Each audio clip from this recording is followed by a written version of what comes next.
Kementerian Luar Negeri tidak pernah berhubungan dengan pihak Israel.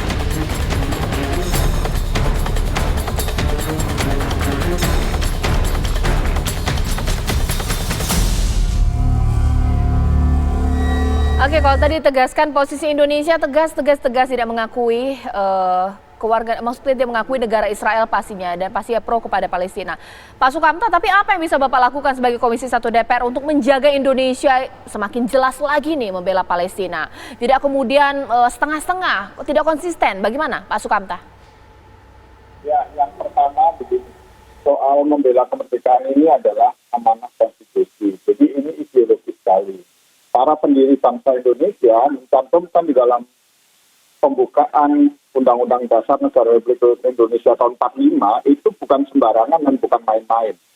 Itu pasti berdasarkan perenungan yang sangat panjang dari perjalanan sejarah Indonesia. Itu oleh karena itu harus dipegang kuat.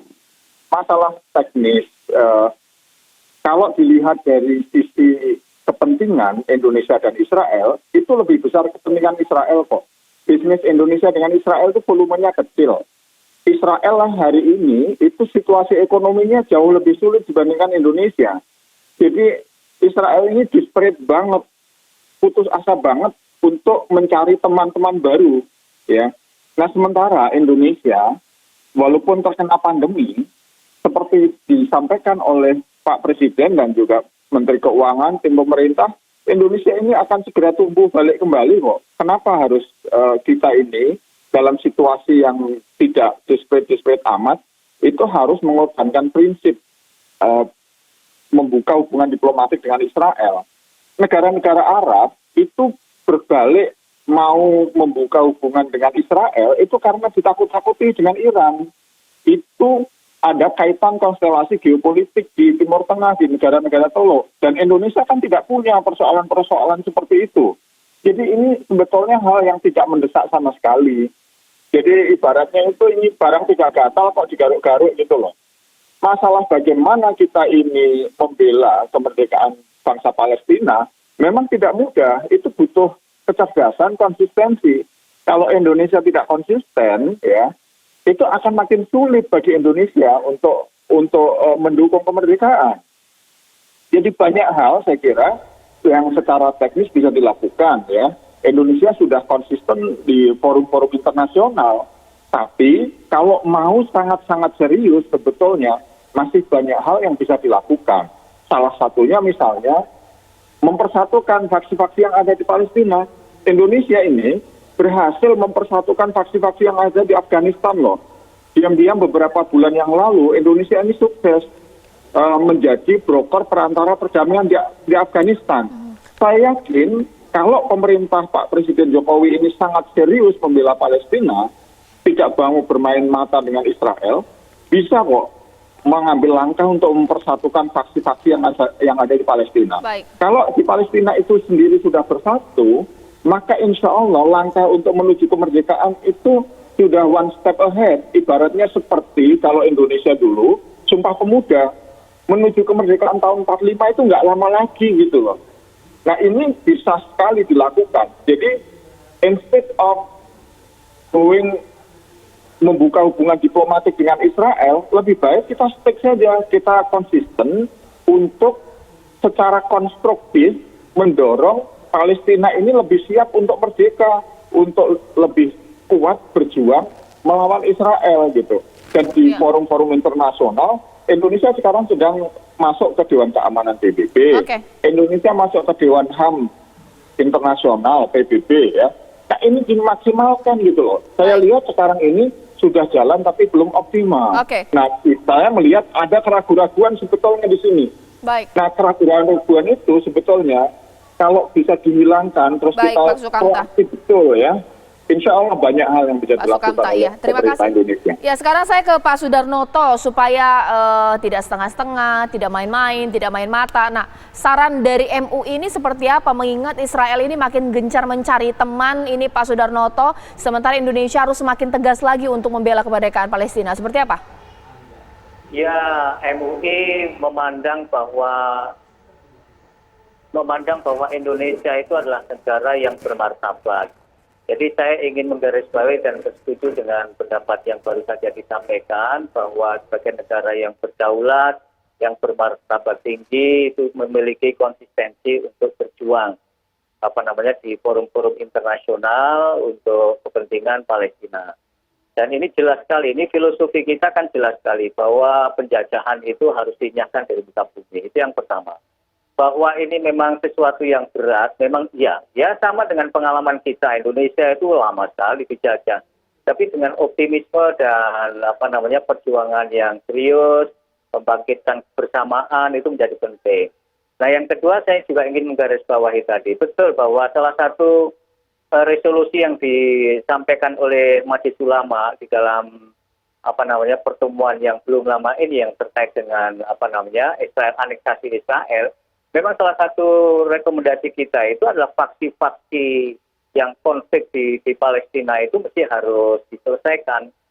Dan alhamdulillah di dalam international webinar yang kami lakukan, yang EMU lakukan sekitar 2 atau 3 bulan yang lalu, kami berhasil mengundang 2 faksi penting, yaitu dari Fatah sama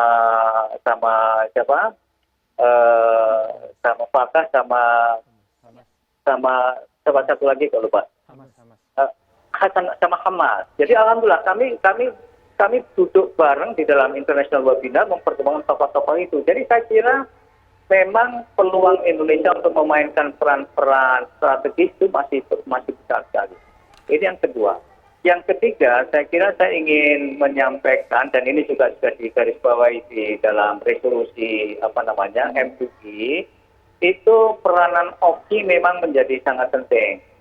Nah, rekonsolidasi OKI sangat penting dan karena itu juga Indonesia kembali bisa memainkan peran untuk berbicara dengan negara-negara anggota OKI untuk merumuskan kembali strategi apa yang memang harus dilakukan secara bersama-sama.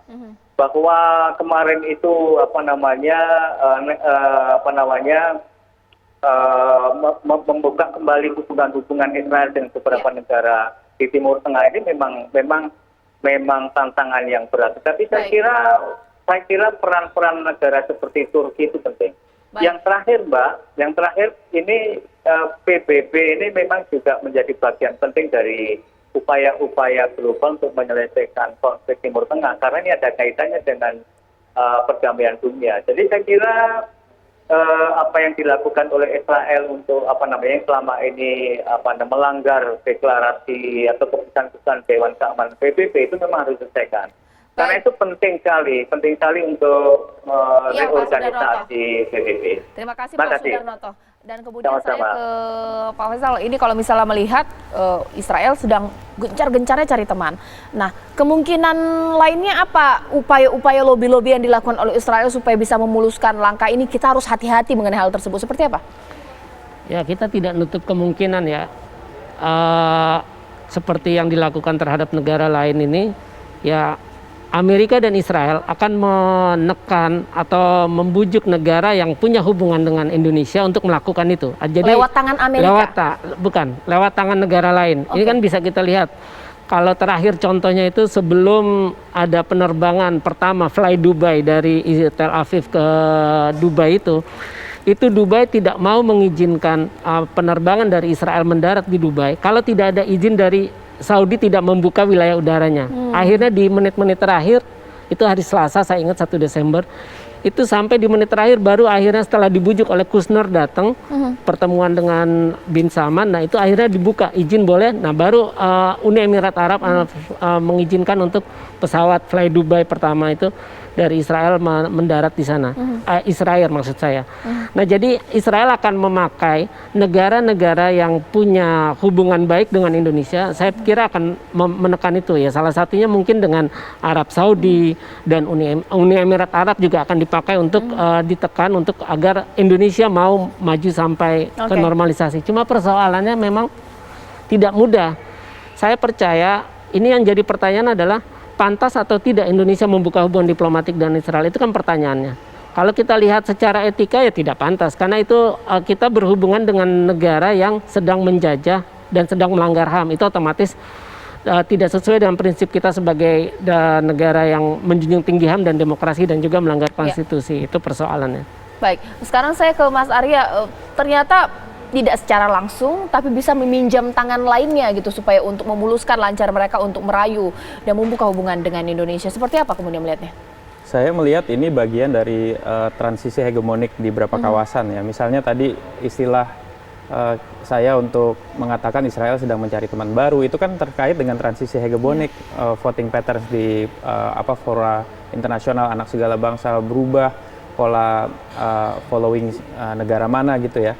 Lalu kemudian kita juga harus berpikir sebaliknya, apakah kemudian memang untuk kita sendiri ini bagian dari kepentingan nasional RI yang sangat mendesak gitu.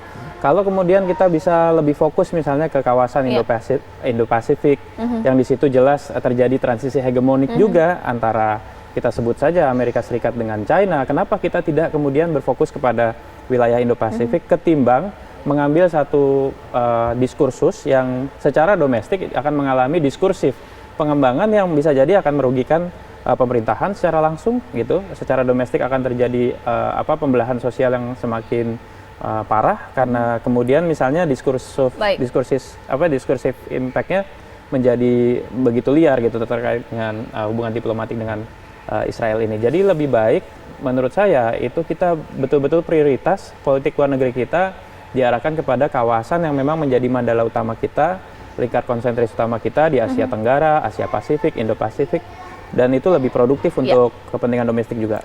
Terima kasih Mas Arya, terima kasih Pak Faisal, terima kasih Pak Sukamta, dan terima kasih Pak Sudarnoto Abdul Hakim atas waktunya.